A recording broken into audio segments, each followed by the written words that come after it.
aspirants, a hearty welcome to Angla Samhita No More English YouTube channel. Dear aspirants, today we will discuss one of the most important exercise of English grammar, that is tense. So dear aspirants, have a look at the board.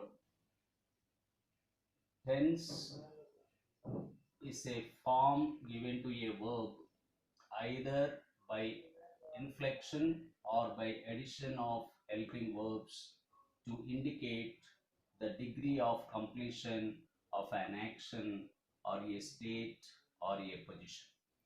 So basically, dear aspirants, tense ఎంత ముఖ్యమైందో ఒక school going child దగ్గర నుంచి ఒక competitive ఎగ్జామ్కి attempt చేసేటువంటి ప్రతి అభ్యర్థికి కూడా చాలా ముఖ్యమైన విషయం.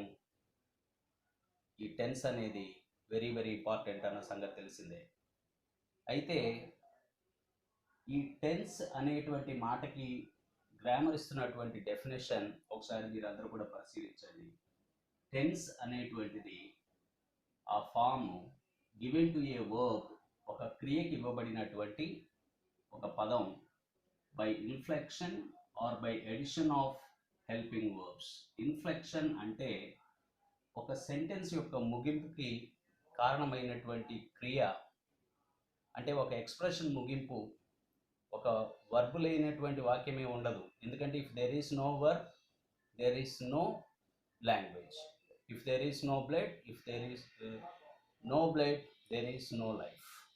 కాబట్టి verb plays a vital role in a sentence, that means in human emotion itself is in the verb. So that is called inflection.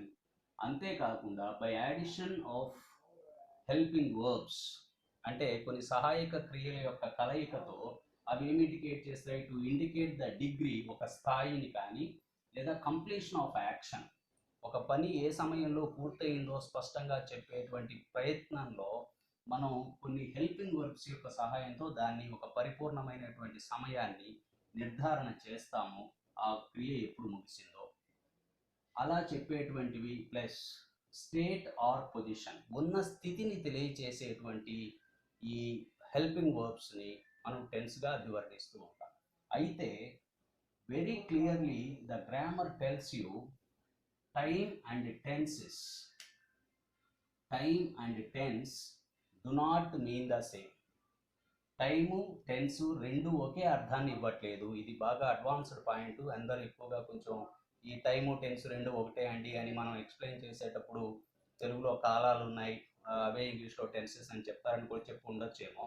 కానీ grammar clearly defines you that time and tense do not mean the same. ఏంటి ఆ difference అంటే ఇక్కడ చూడండి, time is a continuum. Time is a continuum, దాని తెలుగులో మనం నిరంతరం అంటాం. అంటే మనం కాలాన్ని ఏ ఉద్దేశంతో ఉపయోగిస్తాం? ఇక్కడ టైమ్ సెన్స్ ఇంగ్లీష్ లాంగ్వేజ్లో ఎలా ఉంటుంది అంటే నిరంతరంగా ఉంటుంది. అయితే ఇక్కడ చూడండి ఉదాహరణ, the present, the past, the future.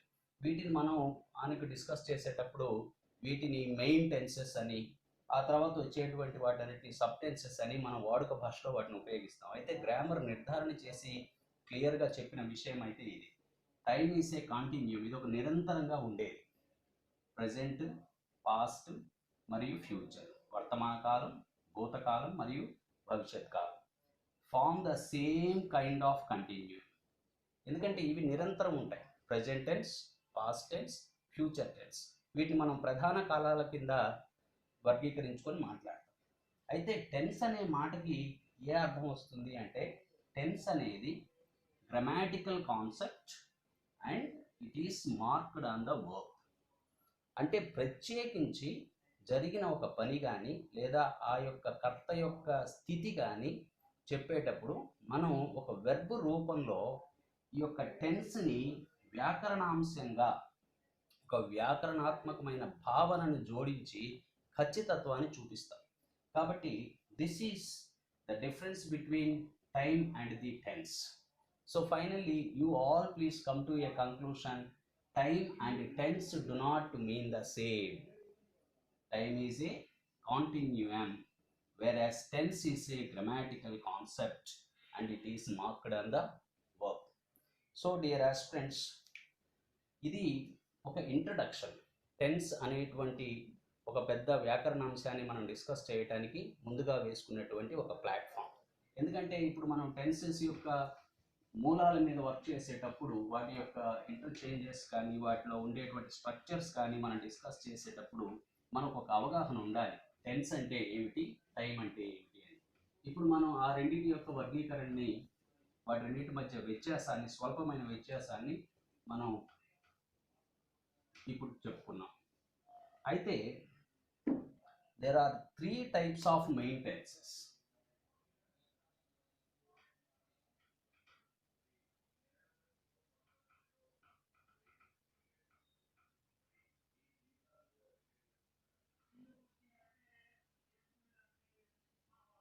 అయితే మనం గ్రామర్ గురించి డిస్కస్ చేసేటప్పుడు మనం ప్రధానంగా ఉన్నటువంటి కాలాలని మాట్లాడతాం. అందుకని there are three types of main tenses. They are the present tense,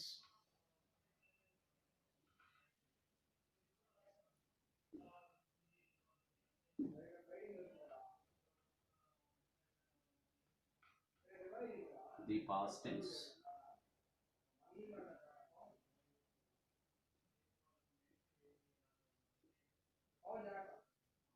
the future tense.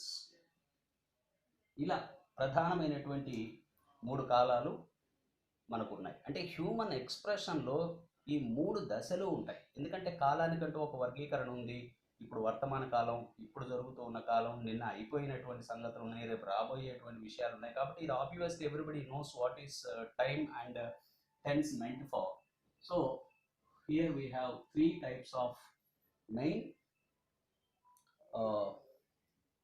Tenses. So here you see ఇవి కన్వే చేసేటువంటి విషయాలు.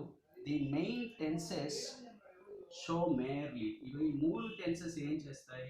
ద మెయిన్ టెన్సెస్ షో, ఈ మూడు టెన్సెస్ ఏమి తెలియచేస్తాయి అని అంటే merely the time of action, merely the time of action. Under the influence of under the influence of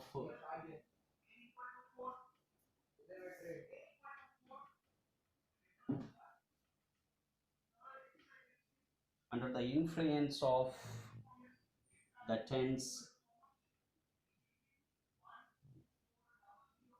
a verb,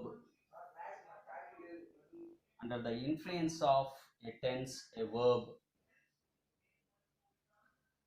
undergoes changes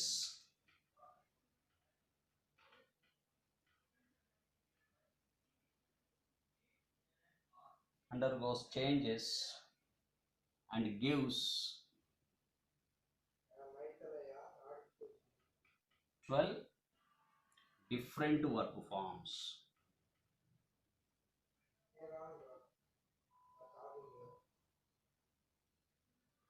Okay, ఏమిటి ఇదంతా? the main tenses show merely the time of action and the influence of the tense of a verb undergoes changes and gives 12 different verb forms. అయితే ఒక action జరిగినటువంటి విధి విధానాన్ని బట్టి ఈ ఒక్క ప్రక్రియ 12 పద్ధతుల్లో తెలియపరచబడుతుంది. కాబట్టి అందుకనే మనం ఇన్ డీటెయిల్ ఇలా మాట్లాడుకుంటాం. In a casual way we all know a short form of it, that is these three main tenses have been again classified into another 4 subtenses. ఇది చాలా సులభమైనటువంటిది. ఇందాక రాసింది definition. These three main tenses again have been classified into another 4 subtenses. They are simple, continuous, perfect and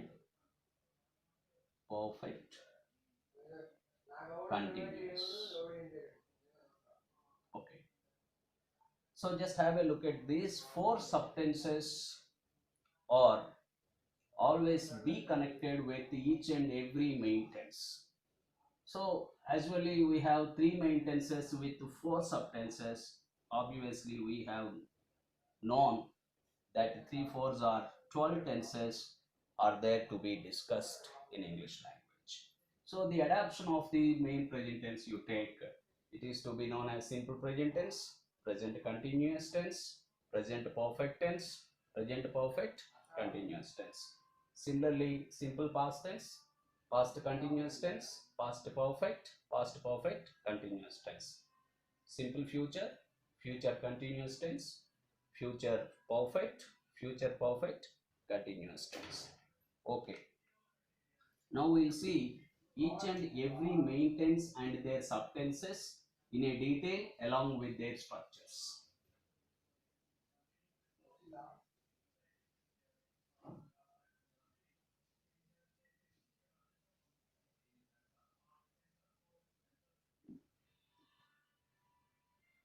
Okay, first among all we take the present tense.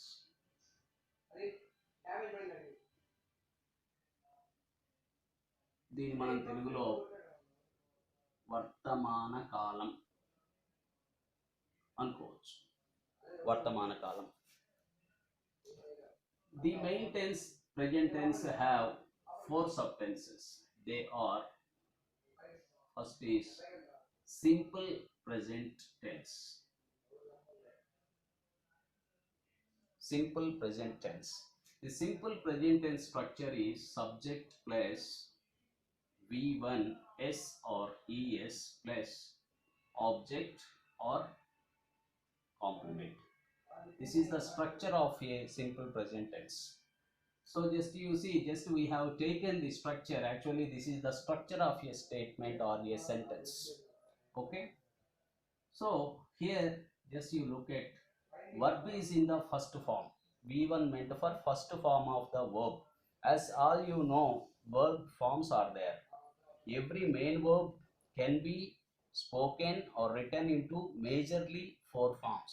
They are first present tense and past tense. V2 we call, V3 that is meant for past participle, V4 meant for present participle. So just we have taken the first form of verb in this structure because this is simple present tense. For example, I watch movies. This is an example of that structure. So here our subject is I, verb is watch, object is movies. Okay, this is in V1. So what is this sentence convey the meaning? ఈ వాక్యం ఏ అర్థాన్ని ప్రతిపాదిస్తుంది, ఏ అర్థాన్ని వ్యక్తీకరిస్తుంది అనేది ముఖ్యం. ఎందుకంటే ఇక్కడ మనం watch అని రాసినటువంటి ప్రజెంట్ టెన్స్కి ఇంకొక మాట ఉంది, ఇండెఫినైట్ టెన్స్ అని. అంటే ద వర్బ్ ఇక్కడ జరిగినటువంటి పని, ఈ చూచుట చూడటం అనేటువంటి పని జరిగిపోయిందా, జరగబోతోందా, జరుగుతూ ఉన్నదా అనే స్పష్టత ఇక్కడ అవసరం. ఎందుకంటే ఈ వర్బ్ ఏం చెప్తుంది అంటే, ఈ వర్బ్కున్న లక్షణం ఏంటి? V1 అంటే indefinite tense, it cannot be defined. కాబట్టి ఇది ఒక స్వభావాన్ని తెలియజేస్తున్న పదం. అంటే దీని అర్థం ఏంటి? I watch movie mean for I know watching movies అని. వాచ్ అనే మాటకు అర్థం చూచుట, అంతే. నేను చూచుట మూవీస్ అంటే అర్థం ఏంటి? నాకు సినిమాలు చూడటం తెలుసు, నాకు సినిమాలు చూసే అలవాటు ఉంది అనేటువంటి భావాన్ని అది వ్యక్తీకరిస్తుంది.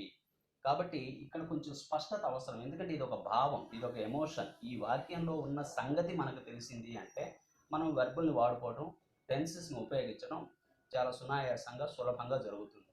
లేదంటే అవి మనతోటి కొన్ని ప్రయోగాలు చేసే ప్రమాదం కూడా ఉంది. కాబట్టి వెర్బ్ దాని యొక్క అర్థాన్ని తెలుసుకునే ప్రయత్నం చాలా గట్టిగా చేయాలి ఎక్సర్సైజ్లో. In the same way we have to take another verb. Same, we take the same verb and just we change the pronouns. We watch movies. అంటే మేము సినిమాలు చూసేటువంటి అలవాటు కలిగి ఉన్నాం, సినిమాలు చూడటం మా అభిరుచి etcetera. And then you go for our second pronoun, second person, that is you. You watch movies.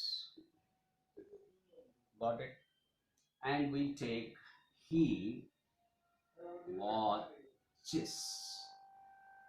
Just we added these two letters with watch.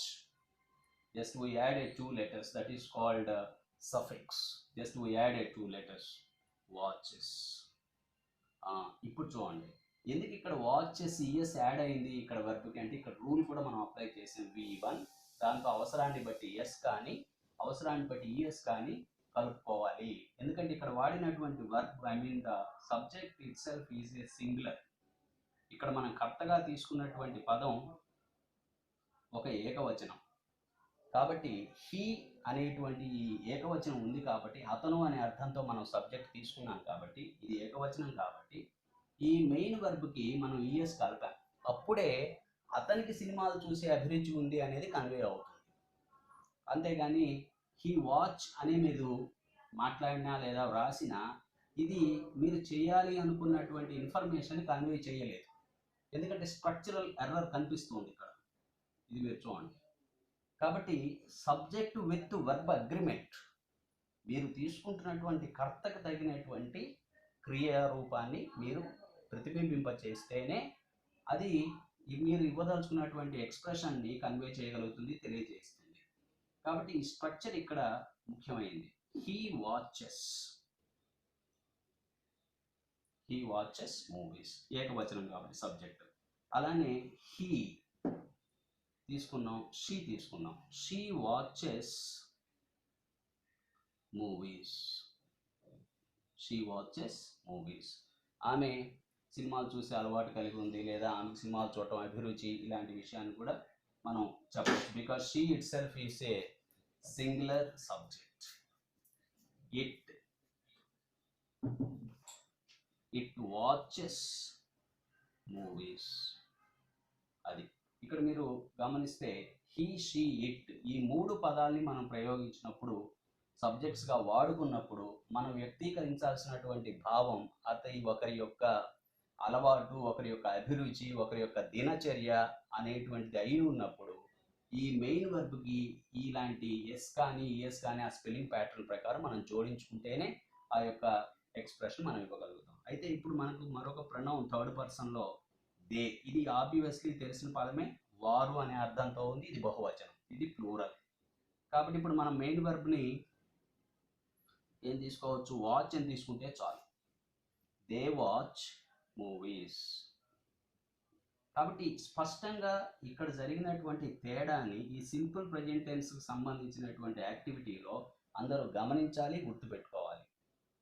ఎందుకంటే ఒకరి యొక్క అభిరుచుల్ని మీరు వ్యక్తీకరించేటప్పుడు ఆ వ్యక్తిని మీరు ఏకవచనంలో ప్రయోగించే సందర్భంలో అప్పుడు మీరేం చేయొచ్చు, ఇప్పుడు రాము అనేవాడు ప్రతిరోజు పాటలు పాడుతుంటాడు అనుకోండి. రాము సింగ్స్ సాంగ్స్ అనగానే వినేవాళ్ళకి ఏమి అర్థం కన్వే అవుతుంది అంటే రాము అనేవాడికి పాటలు పాడే అభిరుచి ఉంది, పాటలు పాడే అలవాటు ఉంది అనే విషయం కన్వే అవుతుంది. అట్లాగనే మేము ప్రతిరోజు పాటలు పాడతామని మీరు కన్వే చేయాలనుకోండి, అది మీ దినచర్య అనుకోండి.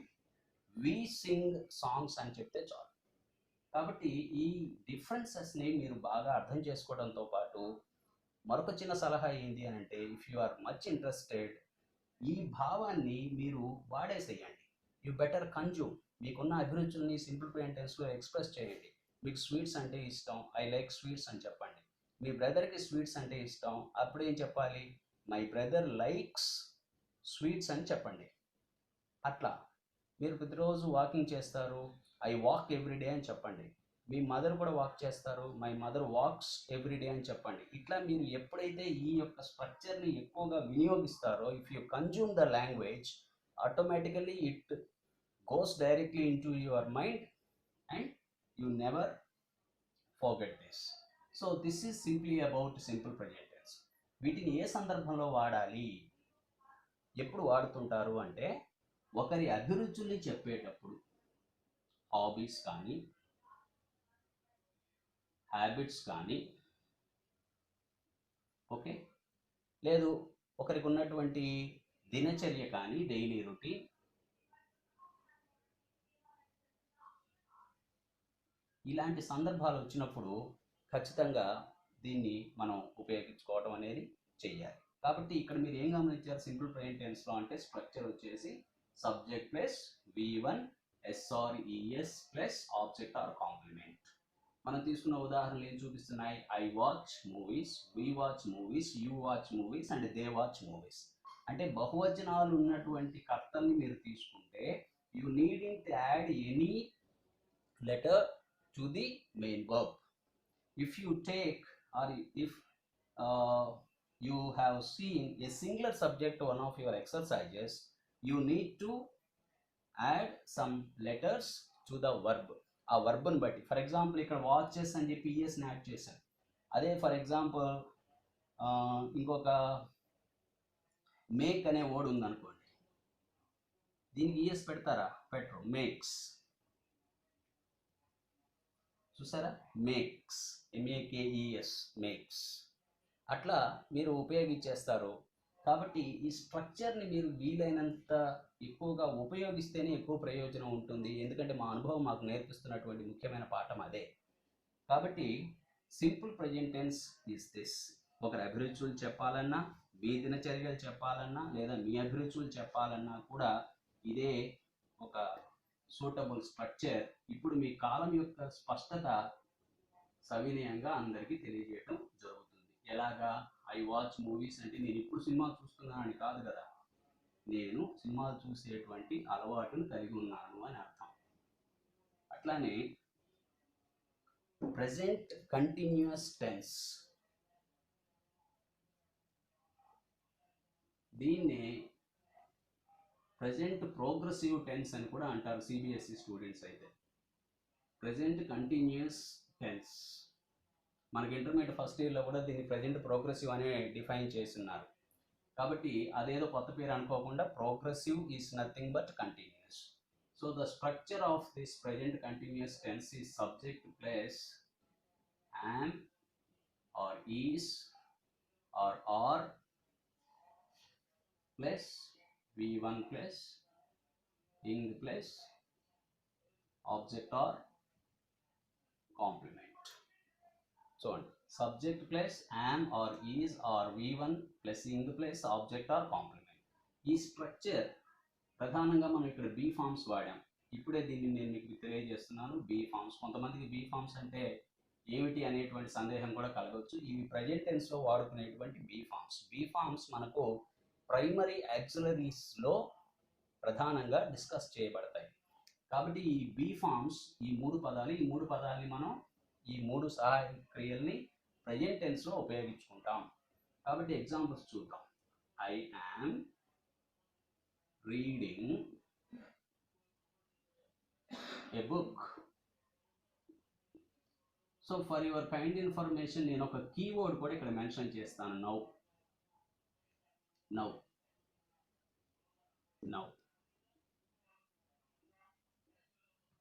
ఇప్పుడు నేను, యామ్ రీడింగ్, ఇదంతా వర్బే.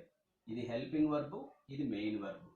ఇప్పుడు మనం సూత్రాన్ని చూడండి. V1 plus ing form. ఈ రీడ్ అనేది V1 ప్లస్ మనం ఈ ఐఎన్జీని యాడ్ చేసాం.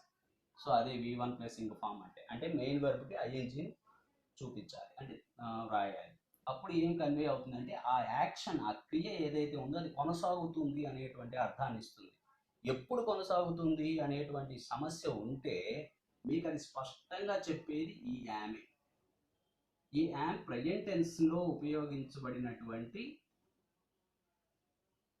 ఒక బీ ఫామ్. కాబట్టి ఈ యామే మీకు ఇది వర్తమాన కాలంలో ఉంది అనే విషయాన్ని చెప్తుంది. కానీ ఈ మెయిన్ వర్బ్ ఏం చెప్తుంది? కొనసాగుతూ ఉంది అని చెప్తుంది. ఇప్పుడు మనం ప్రెజెంట్ టెన్స్లో ప్రెజెంట్ కంటిన్యూస్ టెన్స్ గురించి మాట్లాడుతున్నాం కాబట్టి మనం ఈ ఉదాహరణ తీసుకున్నాం. మీరు కొద్దిసేపు అయిన తర్వాత లేదా మరొక వీడియోలో, రాబోయే వీడియోలో పాస్ట్ కంటిన్యూస్ టెన్స్ గురించి మాట్లాడుకున్నాం అనుకోండి, అప్పుడు సేమ్ స్ట్రక్చరే ఉంటుంది. అయితే ఈ యామ్ ప్లేస్లో వజ్ వచ్చి ఉంటుంది.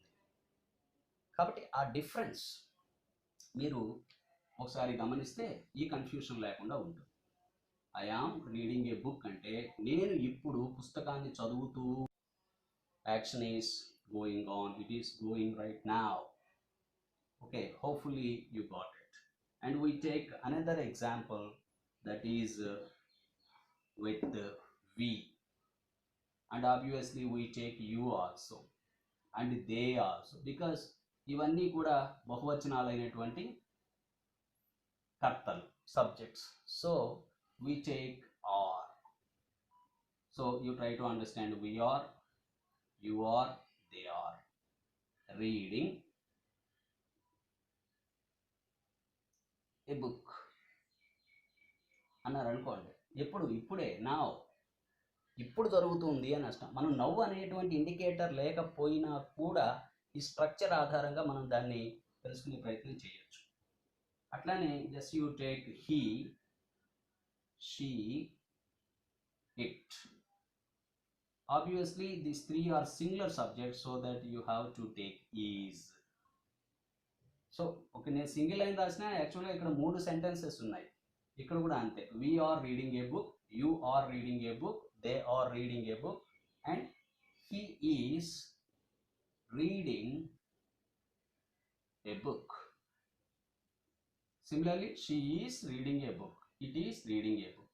అంటే స్పష్టంగా మీకు ఇప్పుడు ఈ చిన్న టేబుల్, ఈ చిన్న ఇన్ఫర్మేషన్ ఏం చూపిస్తోంది అంటే, యామ్ అనేటువంటి ఈ ప్రెజెంట్ యాక్సిలరీ వర్బ్ని ఐ అనే ప్రణవం దగ్గర మాత్రమే ఉపయోగించాము. ఇదిగోండి యామ్. అలానే ఈస్ అనేటువంటి ఈ సింగులర్ని ఎగ్జిబిట్ చేస్తున్న ఈ బీ ఫామ్ని ప్రెజెంట్ టెన్స్లో ఏ కర్తల దగ్గర వాడాం మనం అంటే, సింగులర్ సబ్జెక్ట్స్ దగ్గర వాడాం. సింగులర్ అంటే whenever a subject is singular in present tense, you need to take only is than other auxiliaries. But where can we use or? Or can be used with plural subjects. Or can be used with plural subjects because it is a confusing area. ఇప్పుడైతే okay, ఇప్పుడు obviously it is appearing in the board. అయితే మనం active voice and passive voice చేసేటప్పుడు ఒక గమ్మత్తైనటువంటి confusion వస్తూ ఉంటుంది. ఎందుకంటే మనం యాక్టివ్ వాయిస్లో ఉన్నటువంటి ఆబ్జెక్ట్ని సబ్జెక్ట్ ప్లేస్కి తీసుకురావాలి ప్యాసివ్ వాయిస్లో. ఇప్పుడు సబ్జెక్ట్ ప్లేస్కి వచ్చినటువంటి ఈ పదం ప్యాసివ్ వాయిస్లో న్యూ సబ్జెక్ట్ అవుతుంది. దాని నంబర్ ఆధారంగా మనం యాక్సిలరీ వర్బ్ని పుటప్ చేయాలి. కాబట్టి ఆ ఎక్సర్సైజ్ చేసేటప్పుడు వచ్చేటువంటి కన్ఫ్యూషన్ అక్కడ రాకూడదు అని అంటే, ఇప్పుడే మనం దీని మీద ఒక బలాన్ని తెచ్చుకోవాలి. కాబట్టి నా సలహా ఒకటే, ఇప్పుడు అర్థాన్ని చూశారనుకోండి, ఇది ఏ ఎమోషన్ని క్యారీ చేస్తుంది ఈ వాక్యం అంటే, ఇప్పుడు జరుగుతూ ఉన్న పనులు. For example, I'm talking to you, you are watching me, are